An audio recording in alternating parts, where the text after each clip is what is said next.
Hey there everyone, welcome back to the Milk and Doorbells YouTube channel. I'm really excited to be with you all today because we're going to be doing our first Q&A session with yours truly. So I did a couple months ago, posted a question out there, what do you want to know about disability culture, myself or the blog? And you all responded on Instagram, and I hopefully have some wonderful answers to your guys' questions. I did print them out because I'm that kind of nerd, so let's dive right in. This is question 1. All the questions are going to be in the description below, so if you want to follow along, go right ahead. At what age did you feel like you were experiencing life differently than others? Well, I think it was later in life that I realized that my disability was shaping my environment differently. But I think there were some interesting pointers early on in my childhood, especially when I started playing the bassoon in middle school. There's something in music called perfect pitch, and for those who know that those who have perfect pitch can listen to different sounds and different sounds and pitches. If you play a key on a piano, they can name that pitch, which is amazing. However, I did not have that skill. And so that sort of put me in a mindset of, okay, I'm a little different than other people because I don't have perfect pitch.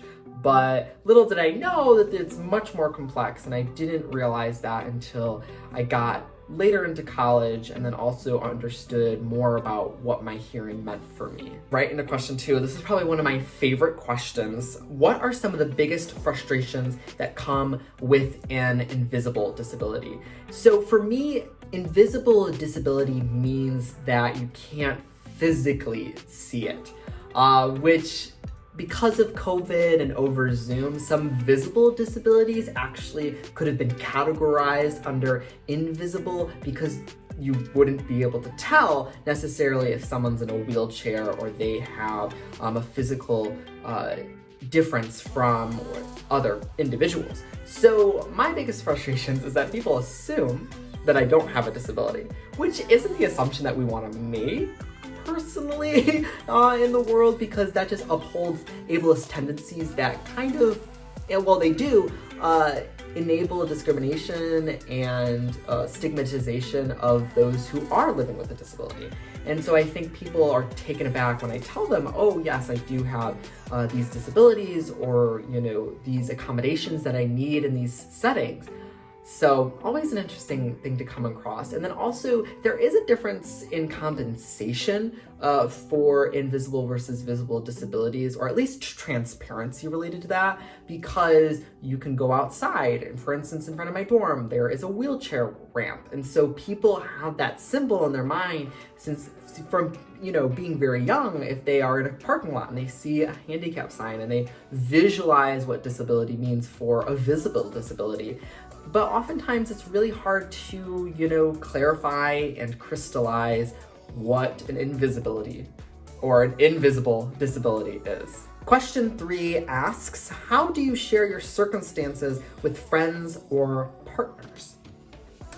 Well, I think honesty is the best policy. However, I don't think honesty has to come through saying, I am disabled, you may not be disabled, I need these accommodations. It can come through contextualizing it in different ways. For example, because I can't hear out of my left ear, I have to jump or switch sides depending on where I am and trying to listen to an individual while walking. So it's funny because people will see me around campus and they'll look at me and I'll do a little jazz square so I can hear the other person. And I don't necessarily, say why I'm doing that. Oftentimes, if I know people are starting to walk on the wrong side, I say, oh, I'm gonna walk on this side. Is that all right?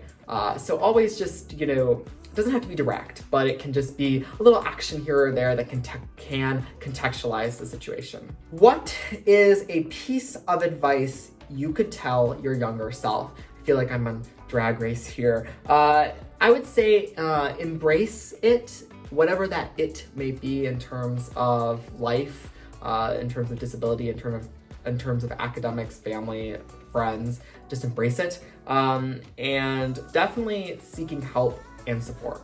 I did not know what that meant. I did not know what a support system was until I really got to college, and even more so in terms of living with a disability. I'm not entirely sure how to approach this question, but I'll do my best. It asks, how does your disability affect your sex life?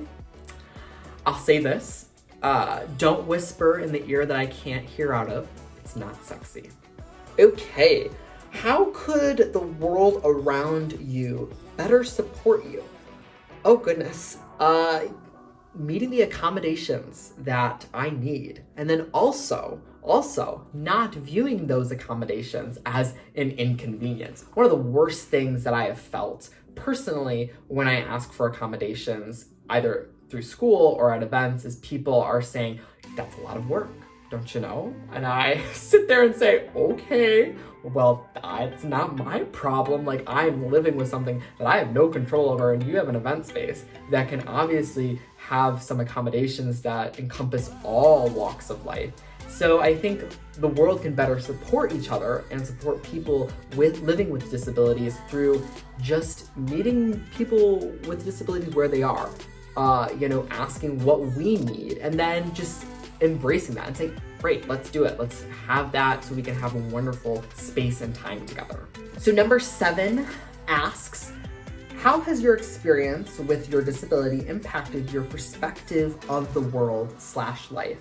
I think since starting the blog, I have recognized more concise language with how I talk about my disability and talk about others about their disabilities. For instance, chronic illness has some negative connotations behind it because it implies some societal notion that we are ill and that we need to have a cure, which for some chronic illnesses, that is not the case, or that's not a realistic possibility. And so by labeling us as having a chronic illness, it sort of puts this ableist lens on our own health. And so, changing that from chronic illness to condition really exemplifies how we can bring neutrality towards, words in disability. I think that's one good lesson. And then more present to people's needs.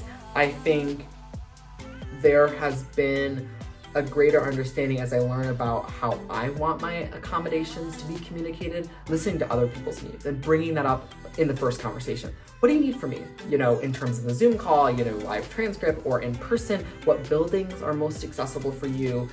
Meeting people where they are in terms of their needs is really easy when you have that conversation first off. If you are, trying to do that retrospectively, it's not as easy because the person who's going through it, living with those disabilities, can't just be like, oh, wow, it's great that you have that now, but for me, in that moment back then, would have been great. And then also, this is a great one, connects to the blog perfectly. My story is not the only one. Living with a disability, living with different types of disability, learning from others about their experiences, it really demonstrates a true collective story for those living with a disability out there. And that just warms my heart a little bit. Number 8, this was an interesting one. What is the process of sharing or disclosing your disability with others like for you? I think it's an uneasy process when it's unscripted.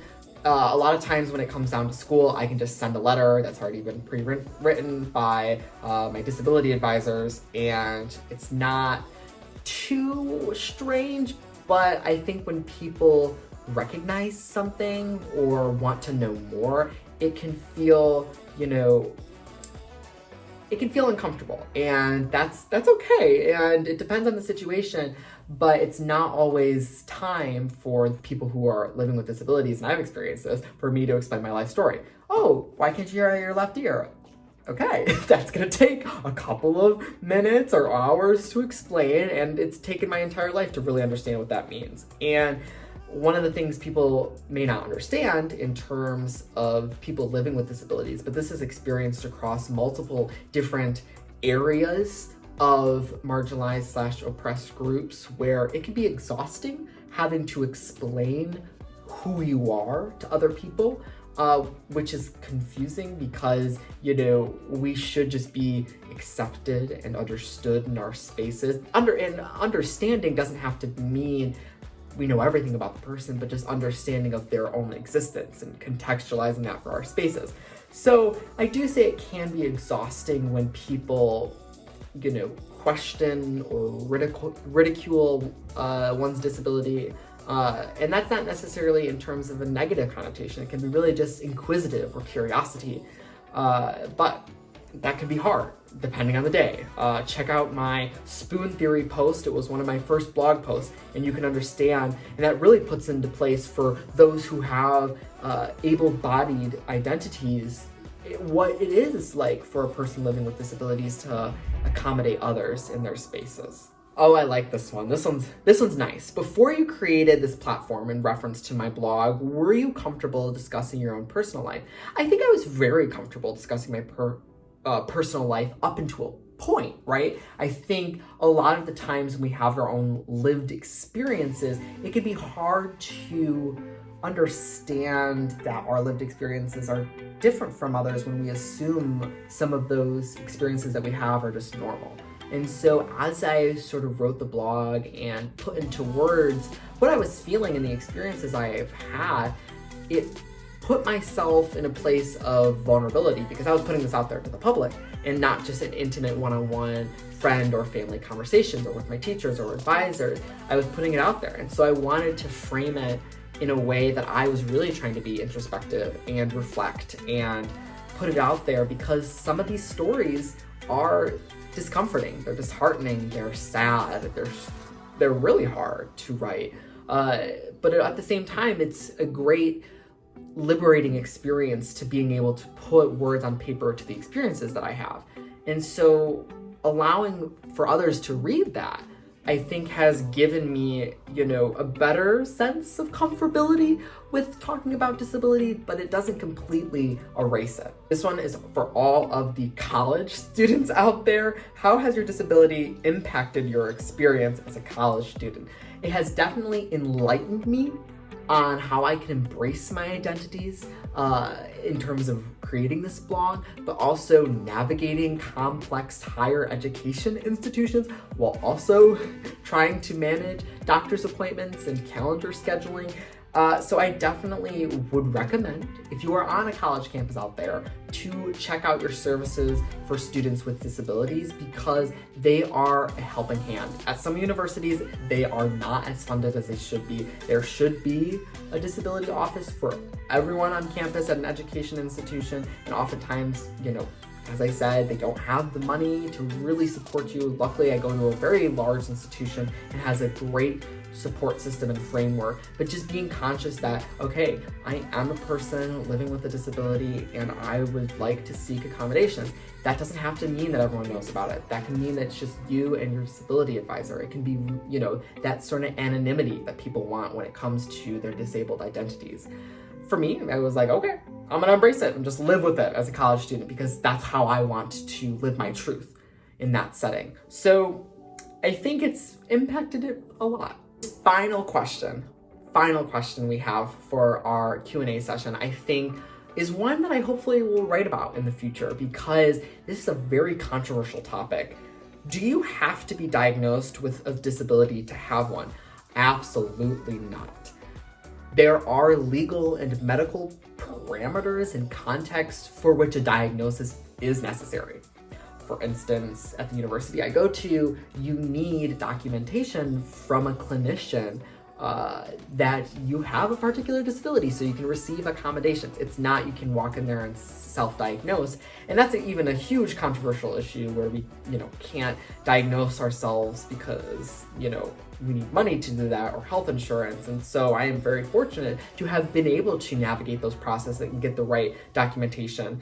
But even, when I had, my Crohn's diagnosis, I couldn't get documentation for an entire year because the healthcare system just wasn't cut out or wasn't able to do that. I asked them and they were like, oh, why would you need that? And it's like, well, because some services require me to have it. But I think disability, as people learn in the sense of disability culture, it's on a spectrum. It really is, from diagnosed to undiagnosed.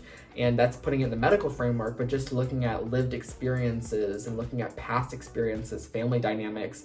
Disability comes in a lot of different ways, a lot of different flavors that people don't know because they just approach it through the medical discourse and really don't socially contextualize what disability means. And so you may not be able to get a diagnosis for what you have. And that could mean that you have a disability, depending on your circumstances. So I think I would love to dive into this question because it's a hard one to answer, honestly. Well, everyone, that was our first the Q&A session with me here on the Milk and Doorbells session. I will be coming back to you hopefully soon to dive into a couple of the blog posts that I've been recently working on. So go follow us on Instagram at Milk and Doorbells. Check out the blog. There has wonderful content there. And feel free always to reach out on Instagram if you want to do a collaboration. It's Evan signing off here at Milk and Doorbells.